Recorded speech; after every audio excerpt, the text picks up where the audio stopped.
Thank you, Ralph. He said we got 81% of the vote. I want to know, who are the 19%? Who are they? Where do they come from? Thank you, Ralph, for that really kind introduction and for your great leadership. It's wonderful to be back here with all of my friends. It is the 5th time. Who would have known this was going to happen? But we had a feeling, didn't we?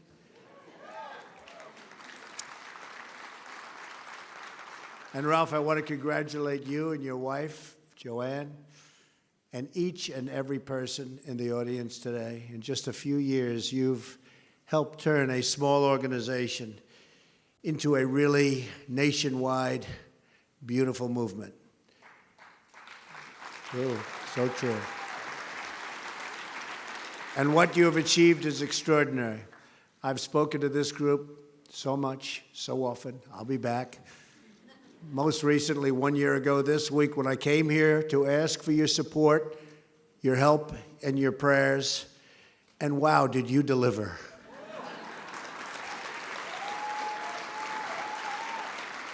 You really did. Last year, you knocked on more than 1.2 million doors in the key battleground states, where, as you remember, we focused.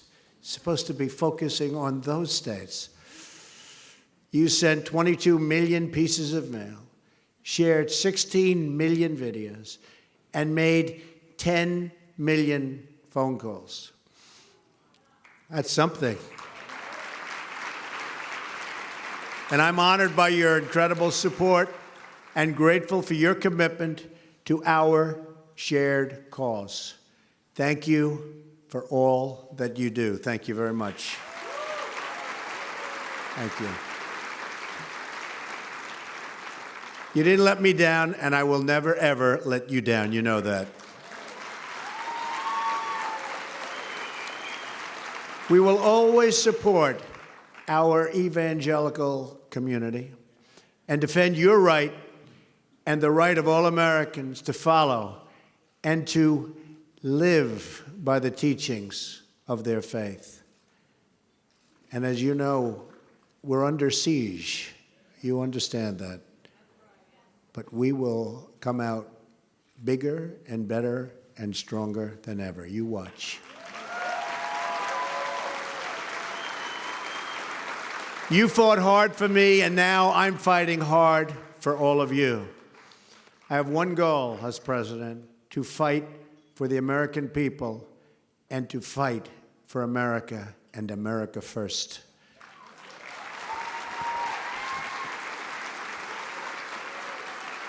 We are going to battle for every American who has lost a job, for every family who has lost a loved one, for every American of faith who has lost their rights and lost their freedom.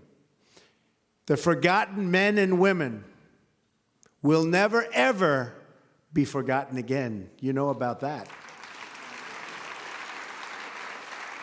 Remember they said, where did all these people come from? And you know what? They're still trying to figure it out. They don't get it. They don't get it. Your voices will resound across the halls of our Capitol and across the world.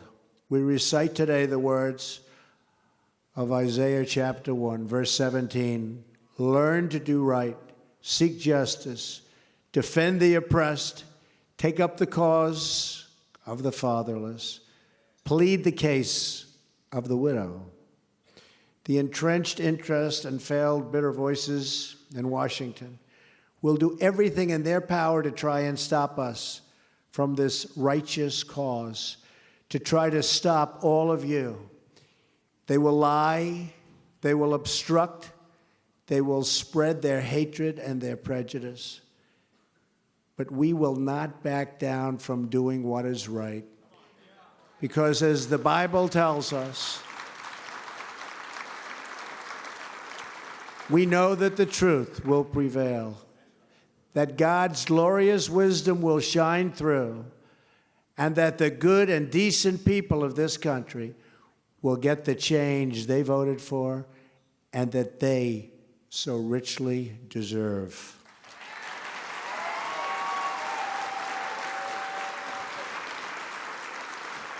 Nothing worth doing ever came easy, but we know how to fight better than anybody, and we never, ever would give up, and we don't give up. We are winners, and we are going to fight and win and have an unbelievable future. Unbelievable future, and it's going to be together. We are keeping the solemn promises that we made to the great citizens of our country.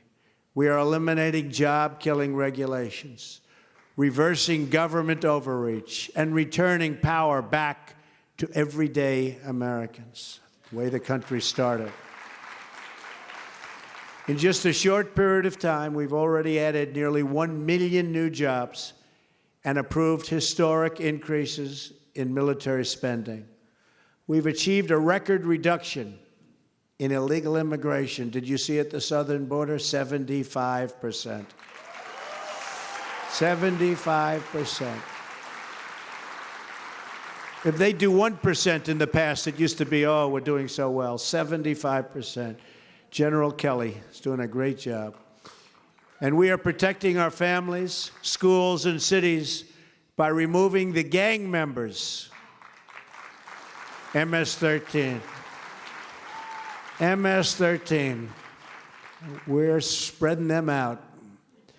The drug dealers and criminals from our country, and cracking down on the sanctuary cities that protect them. And we believe that people who come to our country should love our citizens and embrace our values, folks. In my first 100 days, and I don't think anybody has ever done more, or certainly not much more, I appointed and confirmed a Supreme Court justice in the mold of the late, great Antonin Scalia. And now, Justice Gorsuch has a seat on the United States Supreme Court. Made a promise.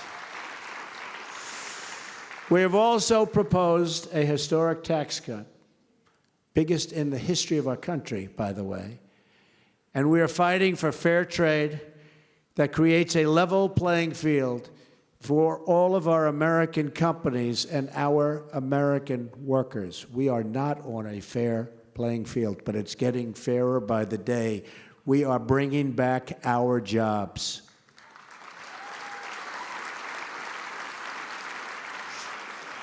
To protect those jobs and the sovereignty and freedom of the United States, I followed through on my promise to withdraw from the Paris Climate Accord.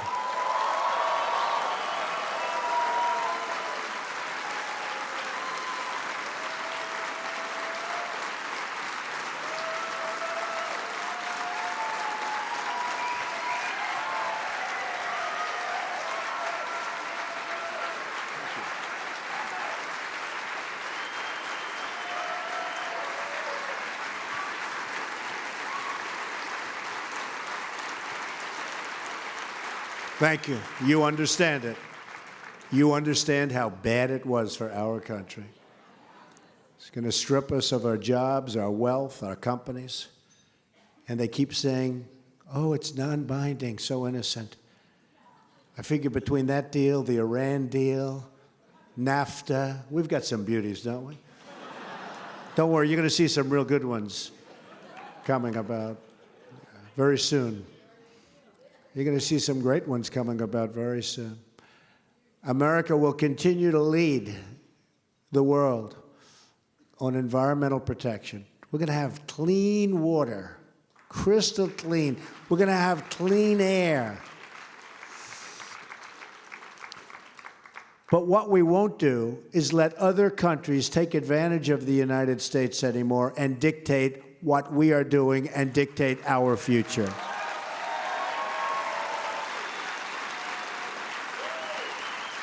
From now on, we will follow a very simple rule. Every day I am president, we are going to make America first. Not somebody else, not some other country. We are going to make America first.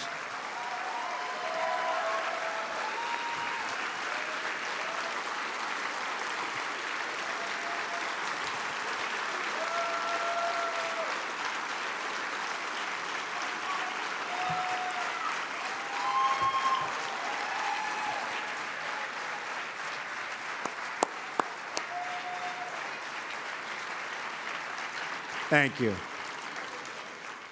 As I am sure you know, I have also reinstated the Mexico City policy, first put into place by Ronald Reagan to protect the unborn.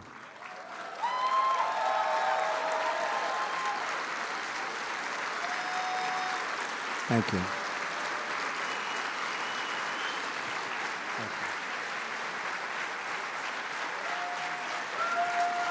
Thank you.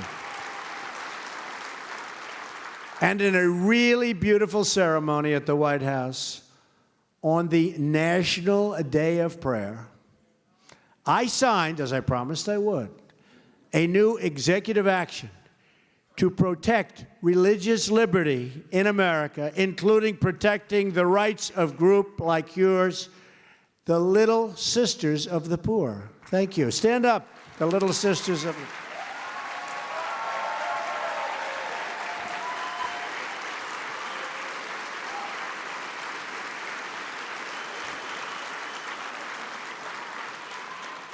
They fought so hard for so many years, all of a sudden they heard, we won.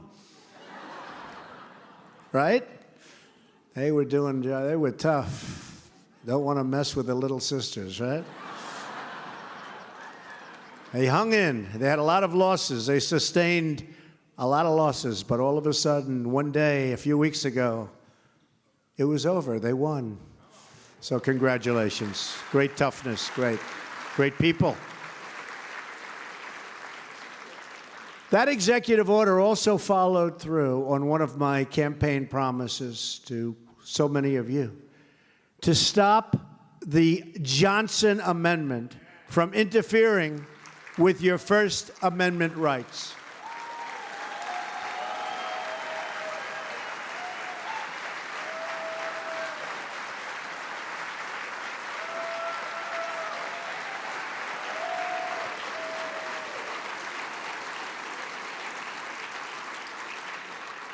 It was my promise. This executive order directs the IRS not to unfairly target churches and religious organizations for political speech. So the people that you most respect can now feel free to speak to you. Like my friend sitting right over here, I can now hear them and they're unimpeded. So I just want to congratulate everybody in this room because that was a big deal and it was a very important thing for me to do for you. And we're not finished yet, believe me, we're not finished yet. So thank you very much.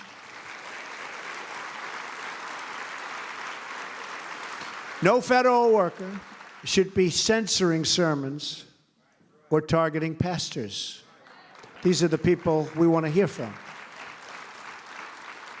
How about the people we do hear from every night on television? You want to hear from them? I don't think so. No. We want to hear from the people that we want to hear from. As long as I'm president, no one is going to stop you from practicing your faith or from preaching what is in your heart and from preaching, and really, this is so important, from the bottom of my heart, from preaching from the people that you most want to hear and that you so respect. So we have taken a very, very strong position, and you picked a winner.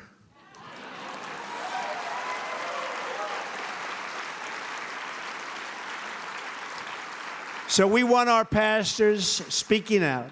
We want their voices in our public discourse. And we want our children to know the blessings of God.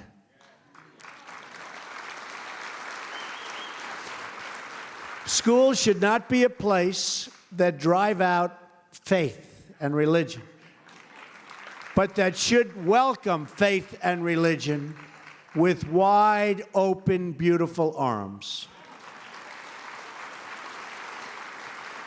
Faith inspires us to be better, to be stronger, to be more caring and giving, and more determined to act in selfless and courageous defense of what is good and what is right.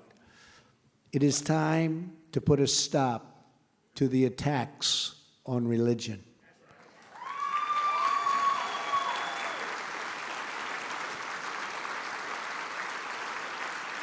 Thank you.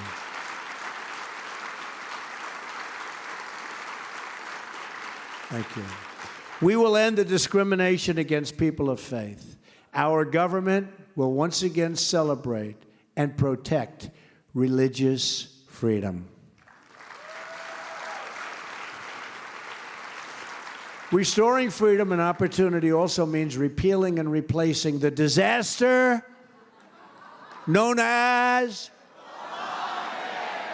That was easy. Do you see how it's failing? Okay, so I've been saying 116% for so long. It was Arizona. So yesterday, I have a new number.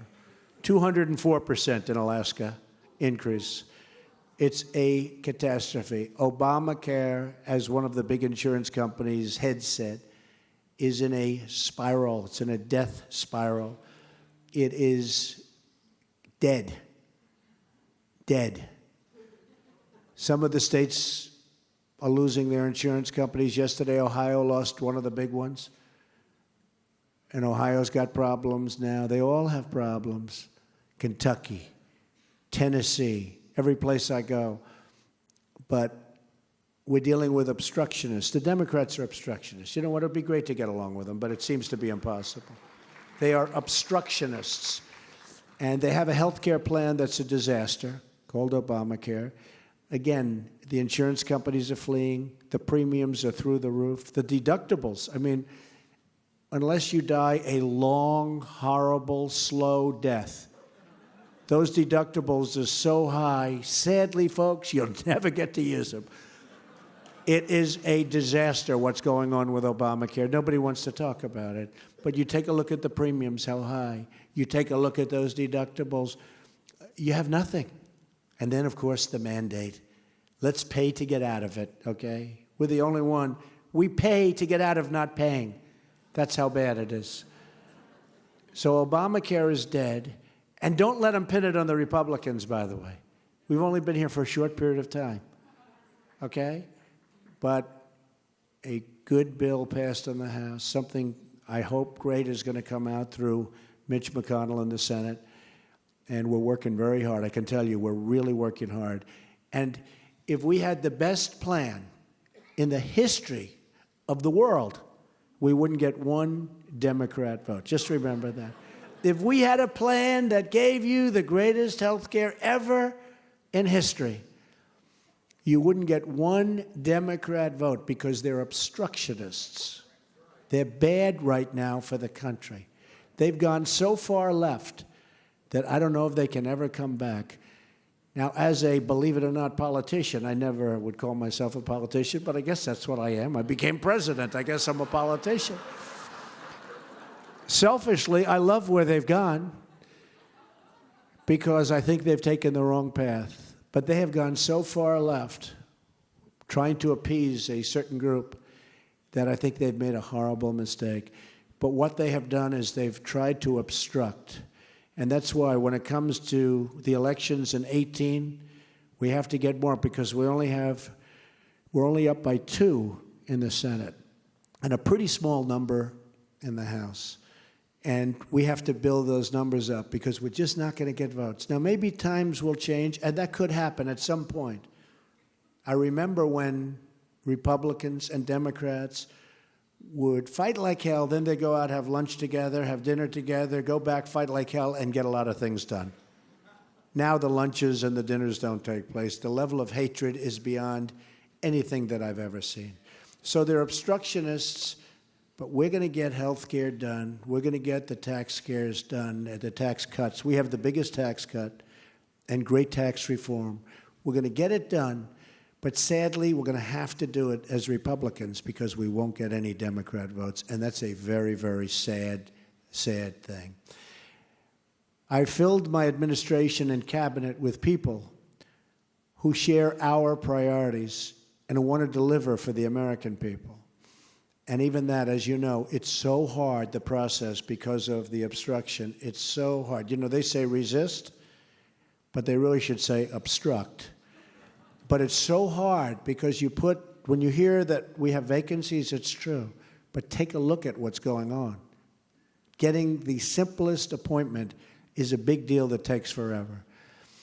Our wonderful Vice President, Mike Pence, will be here later this week. What a great guy he is. Great guy. When Dr. James Dobson, stand up, James. Stand up, James. Good. Great man. Great guy. Thank you, James. Receives a Lifetime Achievement Award. But today, I also want to congratulate Dr. Dobson and his wife, Shirley, who was with me at the beginning of the campaign, right at the beginning of the campaign. And I called back. She was substituting for James because he was so busy preaching. And I said, you know what, James? She may be better than you are. She was good. She was good. We had a good time, right? And I'll tell you what, the audience, they loved her. So in advance of that recognition, James, and for everything they've both done to keep the focus on the family, I just want to congratulate you. It's just so amazing. Thank you. Great. Great people. Great people. Thank you.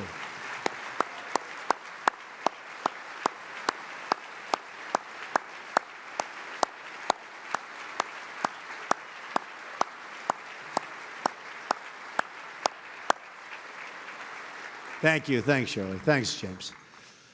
Family is the foundation of American life, and we are proud to stand together with all of you to promote and protect family values. We're here today to celebrate two values that have always been linked together, and where Ralph, frankly, has done such a great job in linking them, faith and freedom. They're linked together because liberty comes from our Creator. Our rights are given to us by a divine authority, and no earthly force can ever take those rights away.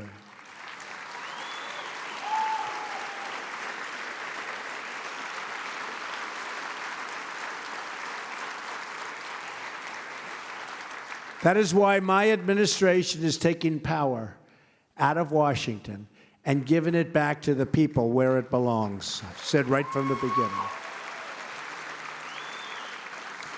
For too long, politicians have tried to centralize authority among the hands of a small few in our nation's capital.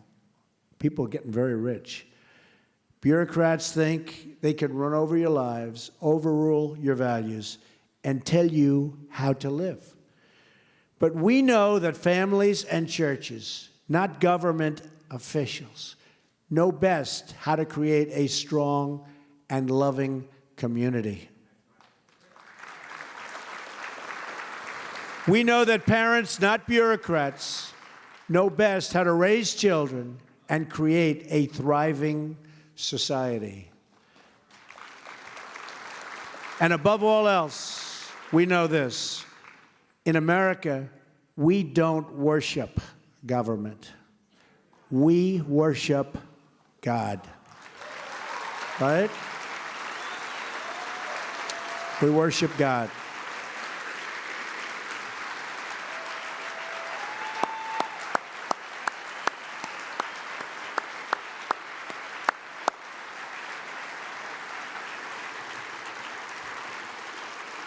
Thank you. Our religious liberty is enshrined in the very first amendment in the Bill of Rights.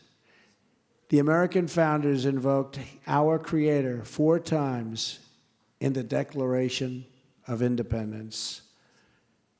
Don't worry, we're not going to let them change it. You see what goes on nowadays, right? Benjamin Franklin reminded his colleagues at the Constitutional Convention to begin by bowing their heads in prayer. Inscribed on our currency are the words, "In God we trust." And we proudly proclaim that we are one nation under God every time we say the Pledge of Allegiance. You just heard a brave 6-year-old patriot named Christian Jacobs beautifully recite that Pledge of Allegiance. I first met Christian last week after the Memorial Day ceremony at Arlington National Cemetery, where we honor and remember the American patriots who made the ultimate sacrifice for our freedom. Christian was in perfect Marine dress blues as a tribute to his dad, his beautiful dad. And he walked right up to me in a big crowd of people, and without hesitation, he asked if I would like to come see where his daddy is resting. Next, he led me over to where Marine Sergeant Christopher Jacobs lies among his brothers and sisters in arms in Section 60, and showed me pictures of his fallen father, who is so great and so important to him. Not only does young Christian carry those photos, but he carries his father's love in his heart and his courage in his beautiful, beaming young face. With his mom, Brittany, by his side, terrific mother. I said, "Is your mother good or is she great?" He said, "She's great." I said, "You better say that." He looked me square in the eyes and gave me a firm handshake. That 6-year-old stood strong and tall and proud in front of the commander-in-chief, just as I am sure his dad would have wanted him to be. He's extraordinary.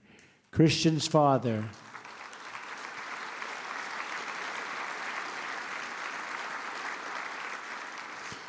Christian's father gave his life to defend our freedoms and our flag. Christian, your father was an American hero, and we are so proud of what you are doing every day to carry on his legacy. And Christian, we hope to prove worthy of the sacrifices your family has made. And believe me, we're going to work very hard to live up to your standard. Christian, stand up. Come on, Christian.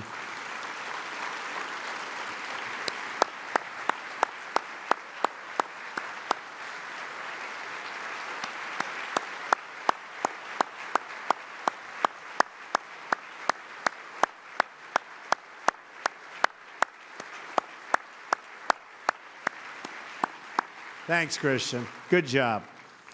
Good job. Special guy. Every day, our brave men and women in uniform are risking their lives to keep this country safe from murderous groups like ISIS, Al-Qaeda, and so many more. We must confront this evil that plagues humanity and eradicate it from our planet.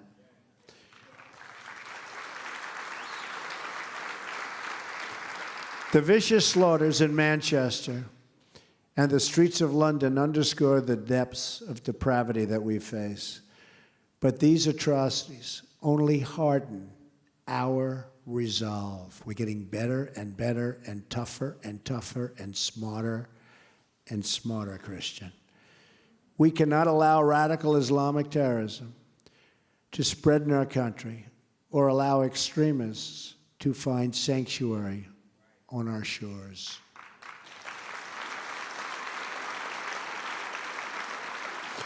We will protect our country, we will protect our families, and our ways of life will always be protected. We will crush this enemy that is waging war on all of civilization. Last month, I traveled to Saudi Arabia to speak to the leaders of more than 50 Muslim and Arab countries and to rally them in the common fight against terrorism which is a menace to people of all religions. There can be no coexistence with this violence. I told these leaders that they must drive out this enemy from the face of the earth. Every child of God, no matter where they live, what language they speak, or what book they live by, deserves to be able to grow up in harmony, dignity, and peace. In that summit, the likes of which there has never been any summit like it. You've seen it, you watched it. We reached historic agreements to fight not only terrorism, but the wicked ideology that really drives it. I mean, it's just driving it. And to starve this enemy of the funds, the billions and billions and billions of dollars that's being poured out into the enemy. I think it was one of the great, great summits, and I think it's going to have a profound effect on terrorism.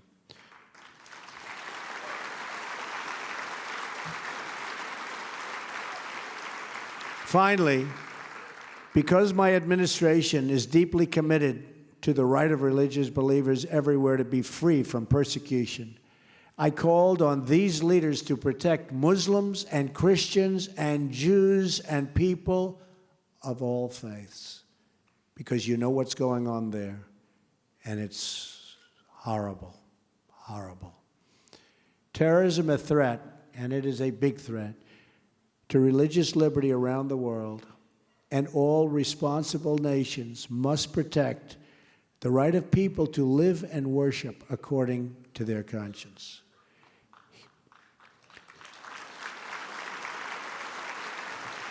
Here in America, my administration is determined to work with you to protect your religious liberty, not just for some, but for everyone.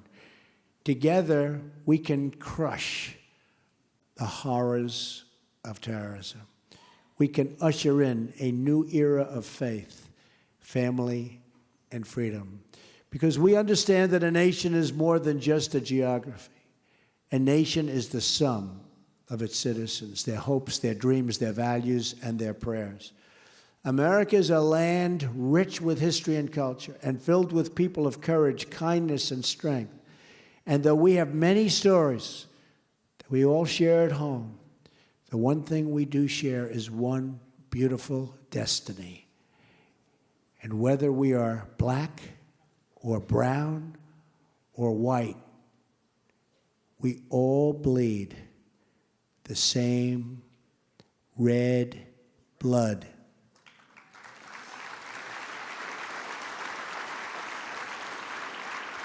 We all salute the same great American flag.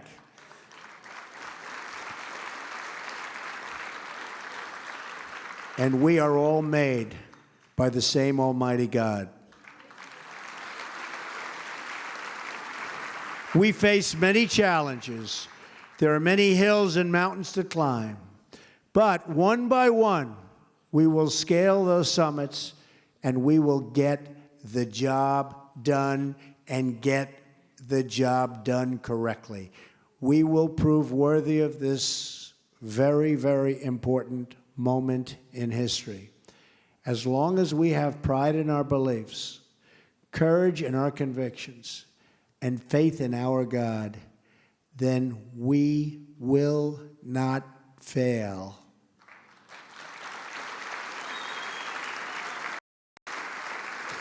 And as long as our country remains true to its values, loyal to its citizens, and devoted to its Creator, then our best days are yet to come. Because we will make America great again. Thank you. God bless you. Thank you.